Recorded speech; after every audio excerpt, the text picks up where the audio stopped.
Hi, Tyler Hertzen from Infidelity here at Consumer Electronics Show 2017 in the Harmon area. That's over the Hard Rock Cafe. And Dorothy is going to give us a little tour of the new N90Q. N90Q. I keep on wanting to put the Q at the beginning. So let's hear a little bit about this headphone. Okay, so here we have indeed the AKG N90Q. So the Q stands for Quincy Jones, and this was developed in collaboration with Quincy, where we used some Harmon technology we had been developing in the past years, which is truly unique. And it's called TrueNote. What TrueNote does, it's a combination of DSP algorithm technology, a combination of the right cushion and the cushion materials that you get the perfect seal and comfort. And on the other hand as well, we have done a lot of study to get the right transducer, 52mm transducer that is exactly right for this digital technology, DSP technology, so that you can get. Basically, the idea is that the engineer that worked on this technology, that's called TrueNote, is basically a speaker specialist. And he was wondering how we could make sure that every headphone sounds exactly the same on everybody's head. Right. Because there is distortion and difference whatever head you normally use, because of the space that's there, the leakage you can get. And he's correcting all these changes with his DSP technology, so that we can be sure that whoever is listening to the headphone listens to hears has exactly the same experience.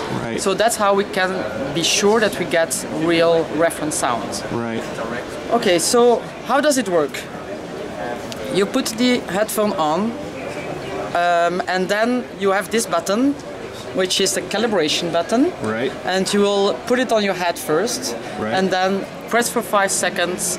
It will basically gives a tonality, it gives a tone so that you can measure. It's like a little chirp. It's like a little chirp, so you will hear. It's sort of like an MLS signal, you know, a maximum length sequence signal. You know, familiar with that? I'm not familiar with that, but could very well be. I would let you judge on that.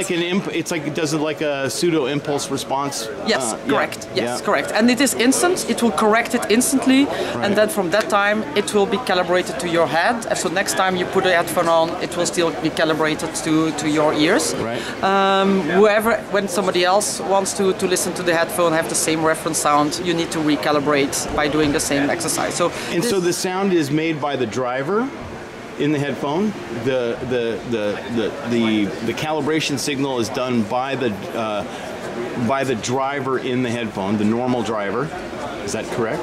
Or is there a separate transducer for the calibration signal? No, there is no. There's the microphones that are doing the microphones are being used to get back the signal that is being given. So the transducer gives the signal, the microphones measure it, and then you get basically the analysis through the DSP algorithm. So the regular headphone driver makes the chirp, and then there's a microphone in there that listens to the echo. There is not a separate transducer to do that. Okay. No, correct. Okay. So then let's see. So we go and put him on the head. Does the little chirp? 5 seconds. Little chirp, and that is being calibrated for you to listen to it. And then it has controls on the outer ring here. So this is not a noise cancelling headphone. Is this? It is a noise cancelling headphone. Yes. And noise cancelling was always on. It's always on, because it's part of what's needed to do the right TrueNote calibration and to get to this. So it's part of the deal, basically. You cannot put it on and off, because you wouldn't get the same kind of experience. So you use the same DSP for the calibration as the noise cancelling feed forward and feedback. Okay. That's correct. Okay. Yes, absolutely. Then what is else also available is indeed the rings. So we have on this side very sensitive volume control, and on this side we have different EQ settings, but it goes not in different presets, but it goes in a very gradual way, so that you basically tune the frequencies up or down in this way, so that you do it in a very reliable way, so that you don't distort the sound in any ways.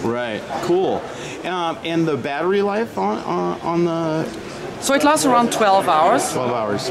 And will it operate without the battery? It won't operate without the battery because this headphone, the transducers and everything is being made so that it works together with the DSP technology. So basically it would sound crap without it, sure. unfortunately. So this headphone is really made that we guarantee the reference sound when you do the true note calibration together with the ANC, and that's when we can really secure this excellent sound performance. And the price? The price is $1,499. Right. Well, I had a quick listen. It's a very complicated headphone. It's going to take a while for me to do a reasonable evaluation on a headphone like this. But it sounded good, and I did hear the EQ adjusting. I wasn't really quite sure what was going on, but I did hear the EQ being adjusted as I adjusted it. And I'm afraid there is even some more complexity to the unit if I have some more time. Oh, absolutely. So the calibration button, in the long press, it does the calibration. In the short press, it does the sound imaging mode. So basically, due to our nice speaker expert, he wanted to have more the impression of the getting out of your head music. So instead of having the sound inside your head, he brings the sound with the DSP technology more to the front. And there are three modes. Basically, you have the normal mode, then you have the stereo mode, and then you have the further away. So you can bring the sound further away. You hear the same kind of tick, tick, tick, tick, and then with that tone, if you listen well, you will hear whether it's close by or whether it's coming further to the front. Right. Interesting. So I think I'm now having given almost all the secrets away of this headphone. Yes. Excellent. Oh no, there isn't. There is a built-in DAC, of course, for this HD audio. So the resolution to 96 kilohertz, 24 bits. And it comes with a full package of accessories. Right, I saw this here. There's an external battery pack for longer times. There's a lightning cable somewhere. I thought I saw an Android cable as well. Yeah, yes, so lightning and Android? Yes, we have three cables. We have basically this long cable, which is basically the straight hi-fi cable. The hi-fi cable. Then we have indeed with remotes, Android cable, MFI, iOS cable. We have because basically when the batteries are down, it's not doing anything anymore. We have when you bring it along, you can recharge it and listen to the headphone at the same time, so that you never really get out of it. And this is not just a normal box. It is basically you can charge it while being in the box. So there is a charging output. Oh, right here, there's right there. USB connector. Yes, correct. So that when you have listened for a number of hours, you can put it back in its case and recharge it at that same time. Nice. Well, thank you very much. It's very, very, very interesting headphone. I really. I was impressed, and I really look forward to spending some time with it. Thank you very much. I really appreciate it. Thank you so much. Yeah. Okay, we'll see you guys at the next booth.